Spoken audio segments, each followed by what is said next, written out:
PTOs, or power takeoff units, are how we convert mechanical power out of the drivetrain into a hydraulic pump in most cases in order to power trailing items or dump boxes such as end dumps, hydro tails, walking floor trailers, etc. I've had a lot of guys ask me how to set one of these up, so let's get started. You're going to start by draining all the oil out of your transmission. And then after that's done, you're going to pull this bottom 8-bolt cover off. There is a 6-bolt cover on a lot of these big Eaton transmissions as well. We normally use the one on the bottom.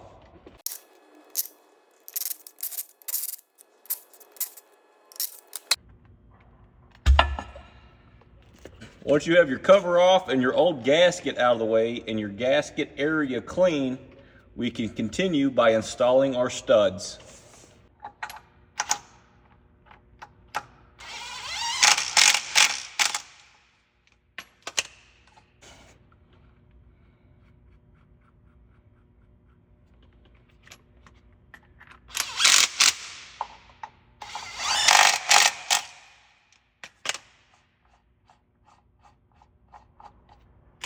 Here we must install gasket shims before we put our PTO on.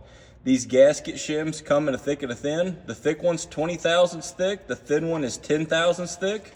And we use these not only to seal our oil from coming out of the transmission, we also use them to give us the correct gear backlash between the PTO drive gear and the transmission gear. I always start with one thick one and one thin one.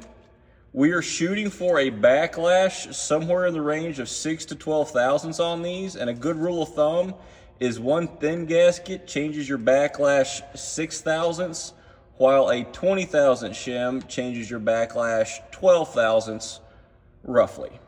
So we are going to stack these two together. It is also important to note, do not install any kind of silicone or any other gasket or sealing adhesive or whatever the crap you want to put on these. Don't put anything on them, put them on dry. And then from here, we are going to install our PTO and check our backlash with the dial indicator. Also, never install more than 3 gasket shims on a PTO setup.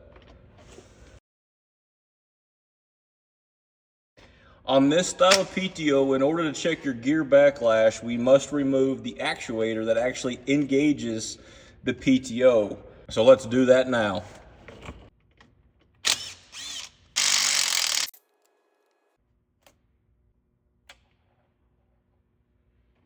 It is important this actuator gets put back on the same orientation that it come out, so make note of that.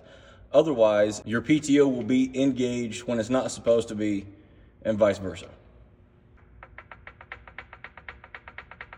That's a little fat. We're going to set up our dial indicator to read that backlash.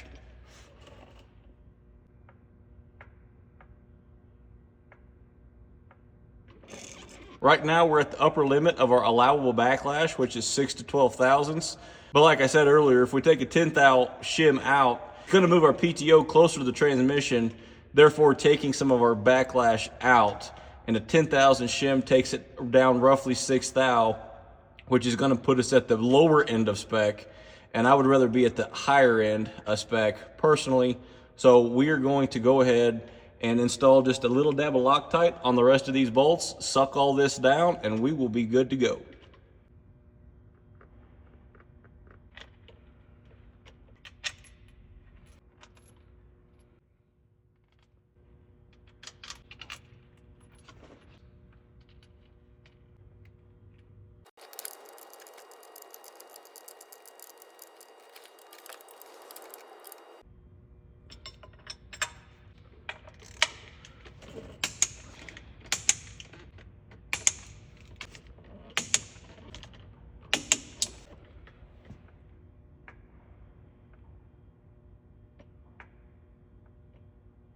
One final check before we put our shift cover back on reveals that we are now at 10 thousandths, which can be explained by the remaining fasteners installed into the bottom of the transmission. Just a couple of points that I want to leave you with. If you are setting up a used PTO like I am doing here, You want to make sure that you have a new cover gasket before you start to do this job, because 9 times out of 10 you're going to rip it whenever you pull it back off. So make sure you have a new one to go back together with. Lastly, some PTOs don't have a lot of clearance for this stud right here, so it is wise to put the nut on first before you suck the whole PTO to the bottom of the transmission, because in some instances you can't get that nut on if you wait.